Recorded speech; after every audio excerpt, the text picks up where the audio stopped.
Hey, we're going to switch gears here on this video. This one is a sports talk video.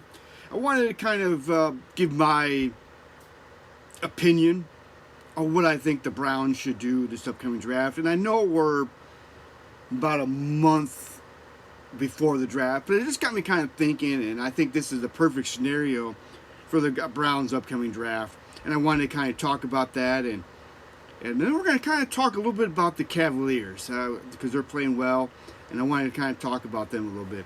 But first off, for the Browns, they get the second pick of the draft this year, and I believe if he's there, you take Abdul Carter from Penn State. He's the best player of the defense for the defense end. He's a great defensive end, and he can help that defense become elite. If you trade Myles Garrett, if that's your plan for Cleveland Browns, and you're going to trade Myles Garrett, I would trade Myles Garrett to the Philadelphia Eagles, and I would ask for their first-round draft pick. And maybe you get a second-round pick from them. You try to get them to throw a second-round pick, maybe a player or something like that. But I would trade them to the Philadelphia Eagles, who have the last pick of the NFL draft. I don't give up any of my second-round picks that I have this year. I keep those because I got this plan in my head for what they need to do. So you take Abdul Carter from Penn State. You trade Myles Garrett, if that's your plan, like I said, to Philadelphia for their first-round pick. After you've already re-signed Nick Chubb, you worked something out, you re-signed Nick Chubb, you've got rid of Jerome Ford. Maybe you make a trade for him down the line, or you hang on to him. But you kind of get rid of those other running backs that you have in your roster because you don't need them. So maybe you keep Ford, you keep Chubb, you keep those two guys. With this pick that you got from Philadelphia, you draft Quinshon Judkins, running back from Ohio State. He'll help Nick Chubb out a little bit, kind of give Nick Chubb a little more relief, kind of a little bit more of a break. And you get explosive running back and somebody that's powerful runner, hard to tackle, hard to bring down, got good speed, can catch the ball in the backfield, just like Chubb can. You go Quinshon Judkins. If Judkins isn't there possibly, and there's a guy like Trayvon Henderson that's still there, you can take him at the same spot. So you take one of those two guys at running back. I know they're from Ohio State. You're going to call me a homer, and that's fine. But they are elite. And the best running back in this draft will already be gone, and that's Ashawn,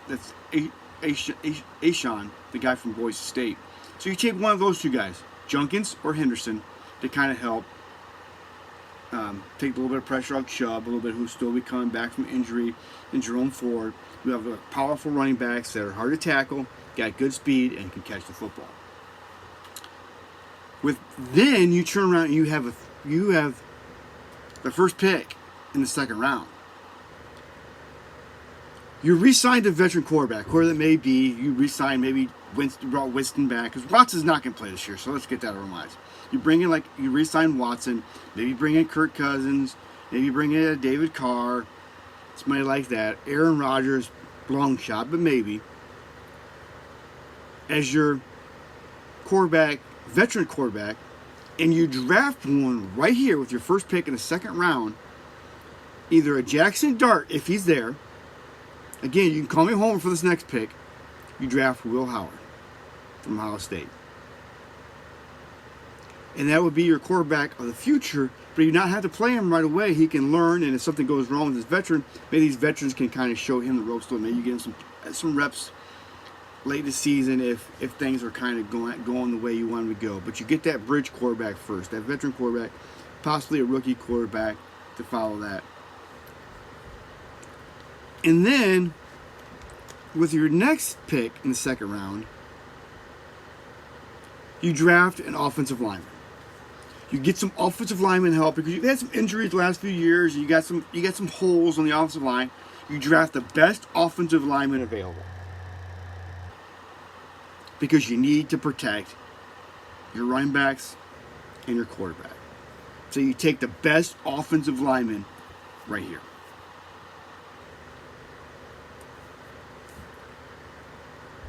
Maybe you've already traded your third round pick, so maybe you don't have a third round pick at this point, and that's fine. If you do,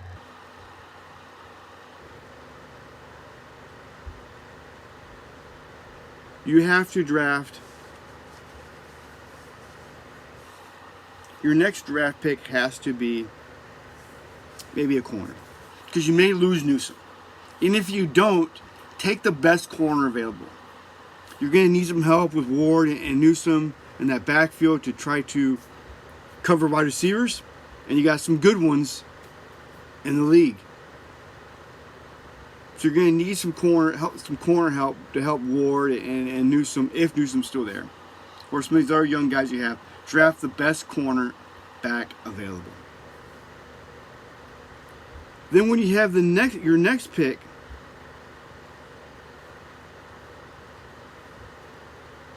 find a wide receiver in this draft. You're going to need some help with Jared Jeudy. Yeah, you got some young guys in there, and you may not be able, and maybe you land one. If you land one through free agency, like one of these big name players here, maybe you don't need to go wide receiver here, and then maybe you switch and you go linebacker. You get yourself some linebacker help or a defensive tackle help, because you're going to need some depth on that defensive line.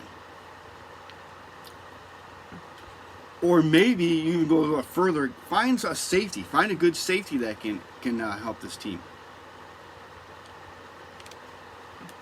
And then I kind of switched back and forth. I think your next when they have picks in the 6th round, and maybe you can trade back up. Maybe you can trade some of those 6 and get back up to the 4th or 5th round. But your 4th or 5th round, I really believe you need to take. Again, you need to take offensive linemen. Don't stockpile an offensive lineman in this draft. Find a way to stockpile offensive linemen and try to help them and try to develop them, because they're going to need that depth at that position.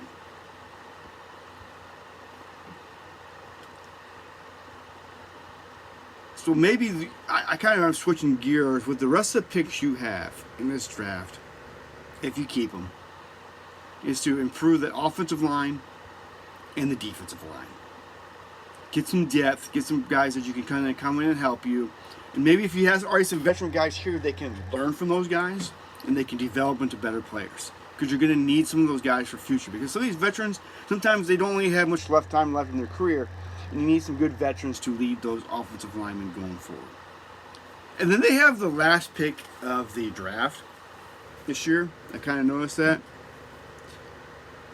So if I'm Cleveland, or the general manager of Cleveland, and this may be insane, but with the last pick, find the best kicker in the draft and develop him by bringing in Phil Dawson to teach the kid how to kick, and make this be the sleeper pick of the entire draft.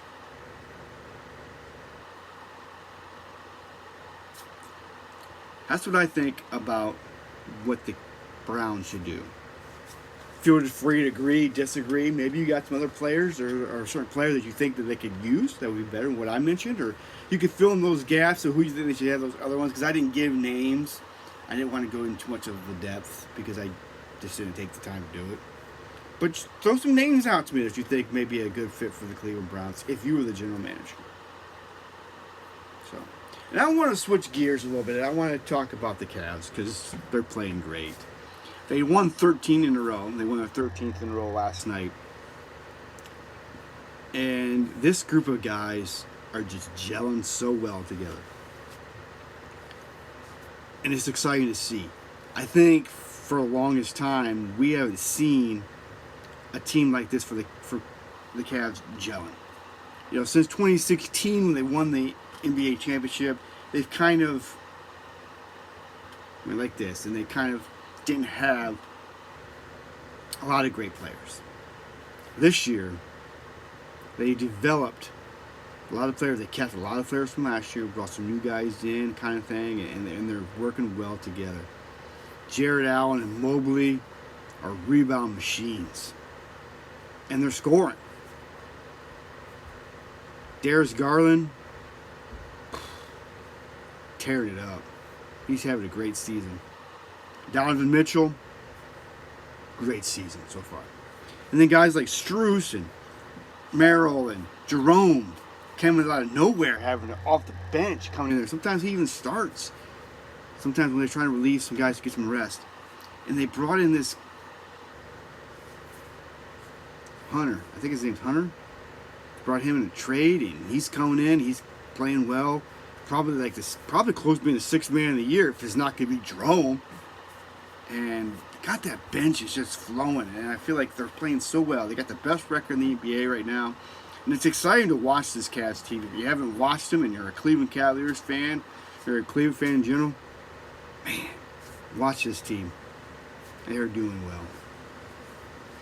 So it's exciting to see, and I'm excited to see how far they can go in the playoffs. And once they get there, I think they can go far. I think they could even win the NBA championship. The Blue Jackets are doing well as well.